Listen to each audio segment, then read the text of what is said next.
this is Paul Mackey, and you're listening to the One Idjit's Thoughts on podcast. Well, we start out with some unfortunate news from Matthew Laborteaux and his family. Matt, who played Richie in Whiz Kids, and his wife and 2 kids lost their home, car, and possessions to the Eaton fire in California. They do not have any injuries to report, but they have suffered a total loss otherwise. There is a GoFundMe for the family, and I'll be linking it in the show notes on Facebook and at YouTube. Things are okay here in Duluth. A brief warm spell late last week has turned back to frigid conditions. After a Saturday high of 3, we hope to come back above 0 by Wednesday. When it's this cold, there's not a lot else going on. I do pretty well driving Lyft when it's colder, and I scored some good bonuses this weekend. Despite the cold, the college kids still hit the bars. So let's go ahead and look back to a warm, greener, past California of 1984 and look at Whiz Kids Episode 11, Watch Out, first aired January 14th of 1984. That day of note.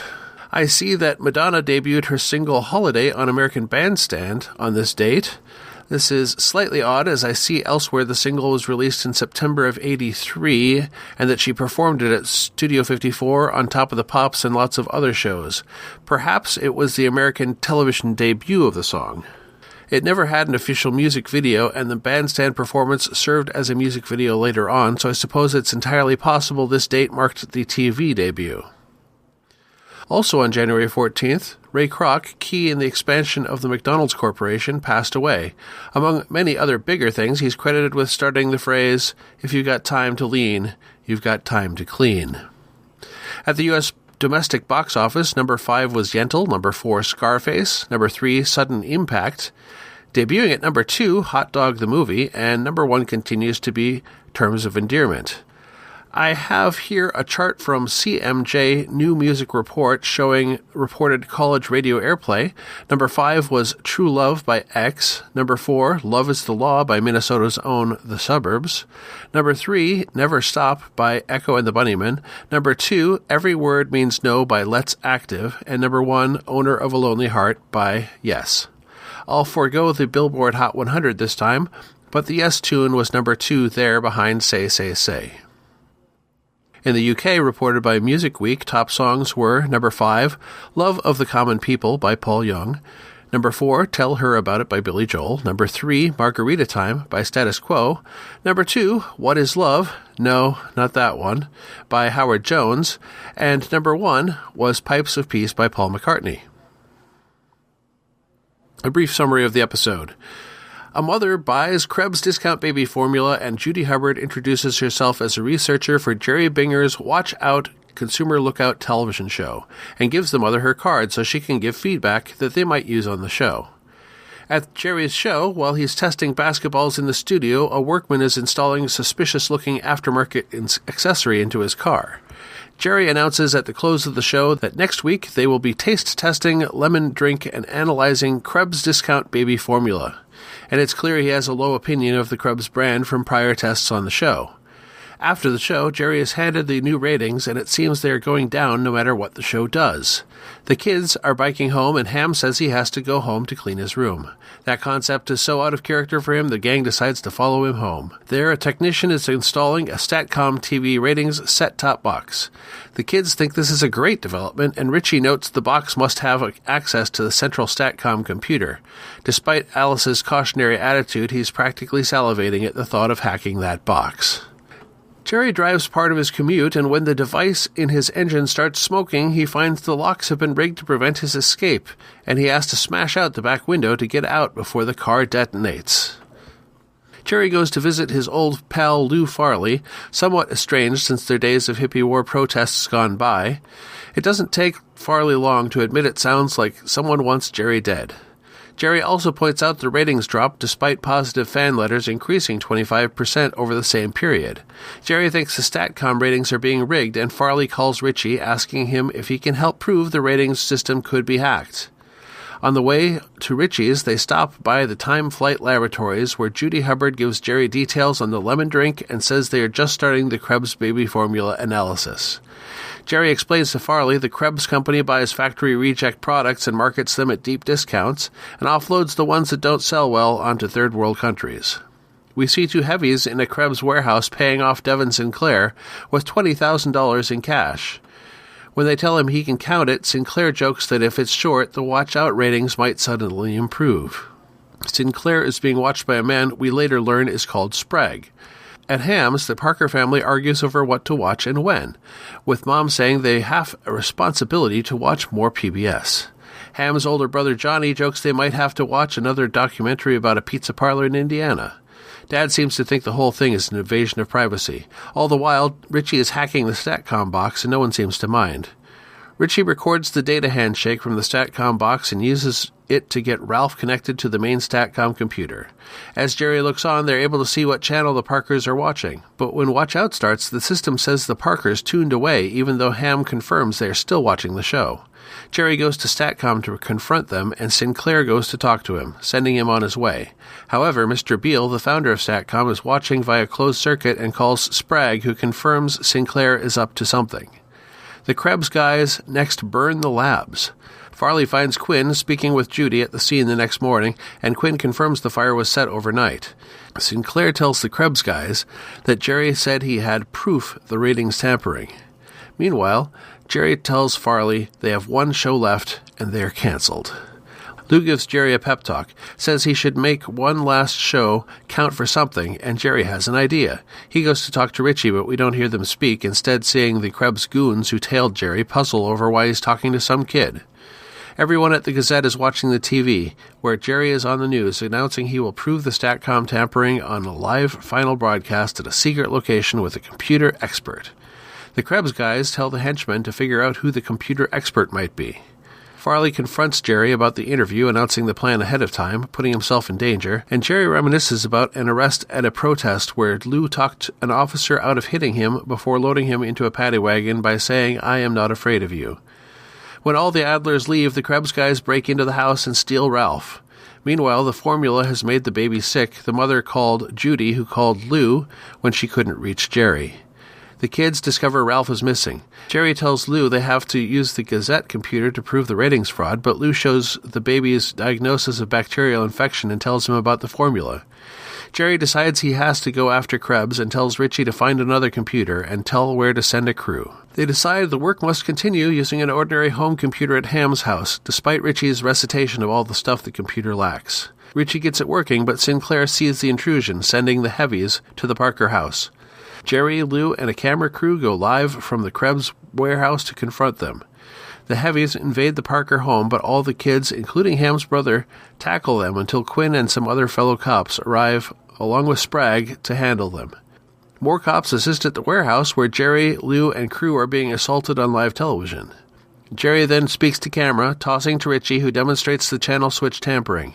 Back at StatCom, Sprague and Beale catch Sinclair red-handed at a console, manipulating ratings.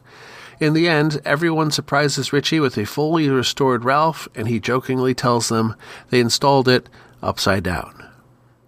My favorite line: "No, this could be outstanding. That little box in there's got to be networked to the StatCom central computer." Richie. What? If we'd had this last year, we could have made Square Pegs the #1 show in the country. And Totally 80s follows right on from that. I enjoyed the shout-out to the CBS series Square Pegs from the previous year. It certainly qualifies under Totally 80s. I vaguely but fondly remember this early Sarah Jessica Parker series, but not too well. I do remember Sarah as well as Jamie Gertz being in the show. After that 80s show and Men with Brooms, I kind of swore off covering sitcoms on this podcast, but the Bezos algorithm regularly pushes this box set at me for a fairly reasonable price. The Who Is query. Well, I definitely noticed Eric Server as Sprague while watching. He's one of those TV character actors you've definitely seen somewhere before. I previously saw him in the Counter Gambit episode on Season 1 of The Rockford Files, but I was busy with the bio of M. Emmett Walsh in that one. I'll get 2 more chances to do a full look at him in Season 2 of Rockford. I thought Belinda Montgomery as Judy Hubbard looked very familiar, but it wasn't until looking her up that I realized she played Doogie Howser's mom. But the actor I really recognized is Garrett Graham as Jerry Bingers. Garrett might be familiar to cult classic movie fans, and I'll get to the specifics of that before too long here. Garrett Graham was born in New York City in 1949 and grew up in St. Louis, Chicago, and Grosse Pointe, Michigan. He began acting at age 8 at the Detroit Art Institute in a production of Winnie the Pooh. He was president of the Dramatic Association while attending Groton Boarding School, and then also was general manager of Columbia Players at Columbia University not too long after Brian De Palma held that position. His earliest films on screen were directed by Brian De Palma, first 1968's Greetings, followed in 1974 by the aforementioned cult classic Phantom of the Paradise as the rock star Beef. If you've never seen Phantom of the Paradise, make sure to do so soon. He also starred alongside Kurt Russell in Robert Zemeckis' Used Cars. He was in the sequel to Chud as the titular Bud the Chud. He has worked steadily in television, film, and on stage throughout his career. He's appeared on Starsky and Hutch, Laverne and Shirley, The A-Team, St. Elsewhere, Miami Vice, The Wonder Years, Seinfeld, Star Trek Deep Space Nine, and Star Trek Voyager. He worked additional dialogue for Disney's Little Mermaid and is credited as a writer for some of that additional dialogue. In a loose tie to last week, he also wrote 3 episodes of the revived Twilight Zone series and acted in 1 episode.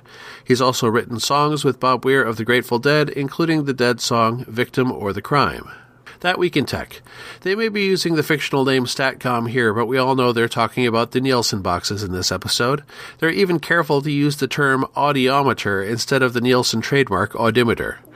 What is currently known as Nielsen Media Research was founded in 1923 by Arthur C. Nielsen and called A.C. Nielsen as a market research firm. They branched into radio ratings in 1942, and the television ratings business began during the 1950-51 American television season. In addition to paper diaries that helped the company build demographic and statistical models, they employed an audimeter box that was developed in 1950 for the first year of television rating offerings. The company found its initial cadre of Nielsen families by offering free television repair services for families willing to have their viewing habits monitored. The first audimeter contained a 16mm film cartridge that was changed weekly and mailed into the company.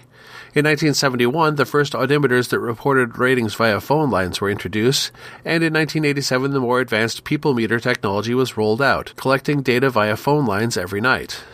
The data from the people meters was sensitive to the minute, recording channel changes and what time during a show the set was turned off. These days, competing market ratings firms exist, and much of the data can be gathered directly from any service with a set-top cable or satellite box, as the monitoring of the data is allowed via terms and conditions for use of the service. Artifactoids. Calabasas Square, the exterior where Farley and Jerry are depicted leaving the testing firm Time Flight Laboratories, was freshly built in 1983, at least the building on screen, which is number 4. Only building number 4 and 5 are listed with current vacancies, so I don't know the age of the square as a whole. One would imagine they were only partly filled at the time of filming and didn't mind a production company putting up a fake business logo and closing the parking area for a shoot. This location is a 3-minute drive from the location used for the Adler House. Both of these locations are in Calabasas, obviously, and as far as I can tell, they are uncomfortably close to the Palisades fire as of recording time, which was listed as 59% contained when I looked this morning.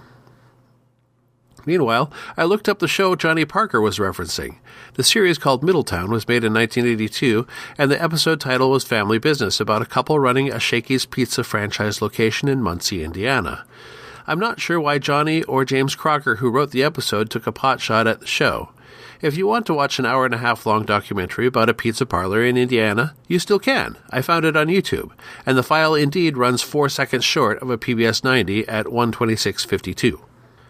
So what worked? I thought they did a clever job using Richie's talent to hack the set-top box and prove the data was flawed instead of having him hack the central computer, especially because the latter seemed to be Richie's dream. The entire core cast was used well, and we got some idea of Farley's past. They also impressed me with how bilingual they showed Lou and Judy to be living in L.A. I don't know of many shows that bother with this even today. What didn't work? First, the Statcom main computer room reflects what people expect a computer room to look like. Lots of flashing lights and buttons. It wouldn't have fooled me, who hung out when my dad had to work on a Saturday and I played Adventure on one of the terminals.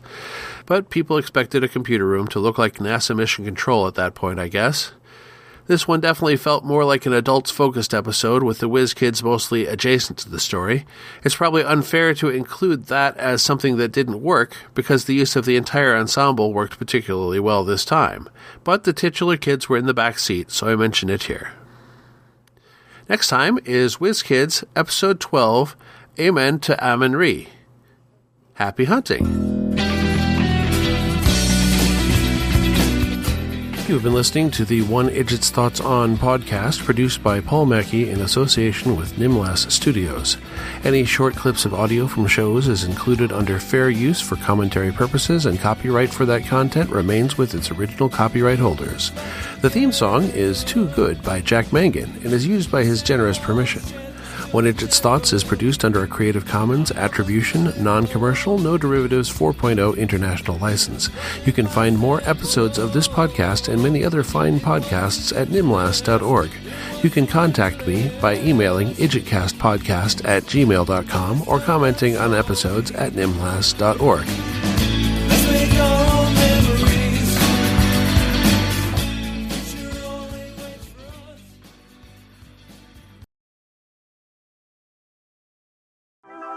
Tomorrow at 3:30 Eastern, lightweights Howard Davis and Tyrone Crawley square off. Plus World Cup skiing and more on CBS Sports Sunday.